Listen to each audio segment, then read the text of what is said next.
Hi everybody.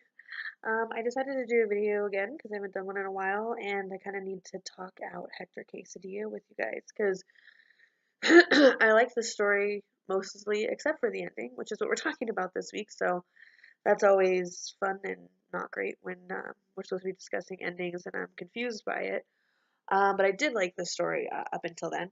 So, from the beginning, you think that the story is about a kind of aging anti-hero.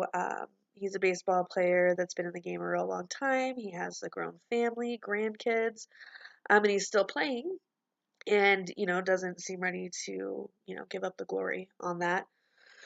He ends up going to a game where that all of his family is able to attend, and the game goes into extra innings after he isn't allowed to bat against his nemesis pitcher. Which is kind of how Boyle at first starts to extend and extend and extend the game. Um, so the basis of the story, I think, is about Hector and, baseball and if he should still continue to play and all that kind of stuff. I really like the voice that Boyle uses. It's a close third person POV that gives us a real insight into Hector Quesadilla, which I think works really well because we get to see his thoughts and, his day to day actions, particularly with food. There's a lot of food mentioned at the beginning, a lot of Mexican food that sounds amazing when you read it. But you can, feel with everything he mentions, him, growing larger at the waistline and kind of going out to pasture, so to say. So I think he used some illusion there. But I do like that he, mixed in a lot of the stuff that Hector Quesadilla did in his early days when he, was kind of a hero. Jesus is what they called him. The tone is really friendly, and the approach is the same way. Like you like Hector, and you want to know more about him, and you kind of feel bad for him for what's been going on. At him getting older and not being able to play as well as he did before. And when he woke up on his birthday, he felt different and felt like today might be a different kind of day. Now, after reading the ending, I don't know if this is supposed to be a shift in, like, if any of this even really happened, if he died, if he's imagining it all. I don't know. But of course, the first time I read it, I didn't get that, so I thought it was, a special birthday.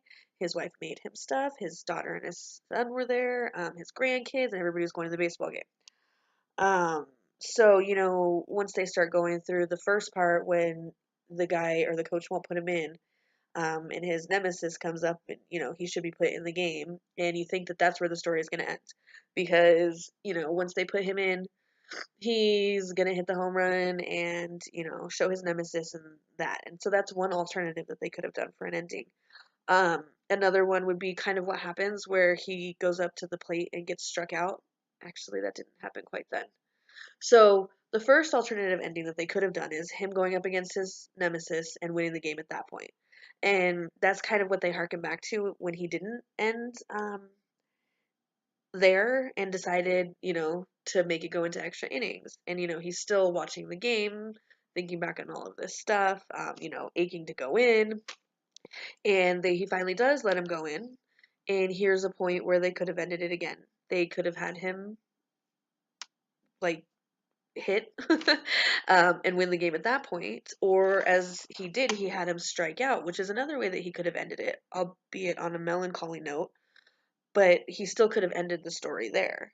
So what makes the ending surprising is that we keep getting to these points of, well, no, the story is going to end here. Now the story is going to end. Now the story is going to end.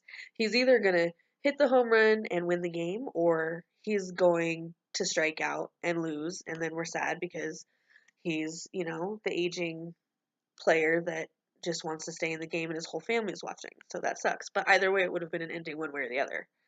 Instead, surprisingly, I suppose, Boyle ends the story by saying that the game went on forever. So yeah, that's surprising because in a sense you feel that as you're going through. You're like, "Oh my god, they're in, 9, 15, 25, 32, like that's crazy." So you think that he's going to somehow wrap it up, but instead he says the game goes on forever. So then I'm like wondering, it, it can't, it doesn't literally go on forever. It can't. Like, is Hector Quesadilla even really playing this game? Is he sitting at his kitchen table on the morning of his birthday, eating his breakfast and imagining all of this? Is he dead and imagining or I guess dreaming? I don't know. Like what exactly is going on? And that's why it's surprising because it makes you think and it makes you wonder. Um, it wouldn't have worked. Well, I don't know. If you like the tightly wrapped up, everything happens, for a reason and you get an answer at the end of your story type of story, which normally I do, then Boyle could have used a different ending. This ending is unexpected and it also leaves you thinking and wondering, what happens or what had happened and what's really going on. Obviously, the game doesn't go on forever. Is he really even playing? Or is that just a euphemism for him playing forever? Or like, did this game happen? It's very philosophical and I don't usually go to those places. So it was interesting and surprising and unexpected. And I liked that, but I'm also the kind who likes my stories wrapped up in a pretty little bow, which I know that you're not always going to get, especially, with real good writing. And I should never expect that all my stories should end that way, but it was a little out of left field for me, so to say. Excuse me. So, what can we learn? There's a lot of things that I think that Boyle does extremely well. One of them is characterization. I think that Hector Quesadilla is the coolest character. You, you feel bad for him as he's sort of, becoming old and being put out to pasture, but you're interested in all of the things that he tells about his youth. He's like the grandpa that you want to go and sit and listen to his stories of his youth after he's, stopped playing baseball. What you don't want to do as a grandchild is watch him aging and sad and old and fail. And, Boyle keeps you on kind of that precipice of feeling bad for him and also, really liking him. And he brings in a lot of really cool tone and point of view and, elements of his story that are something that I would love to learn more from. His ending, I do not know. As I talked through this, which is why I'm glad I did this video, I did start to understand a little bit more of why he did it. Um, and that helped, but I just don't know if I could literally write the last words and the game went on forever and feel that I had finished a story. And Boyle probably is like, well, haha, think about it and, actually use your brain and figure out what all of this means. Maybe I just don't quite get it. I just don't know if that's something that I would ever do with an ending. Now, surprise endings, everybody knows I do like. I like surprises. Um, but, like I've been told since I've been writing stories like that, is that surprises have to be earned.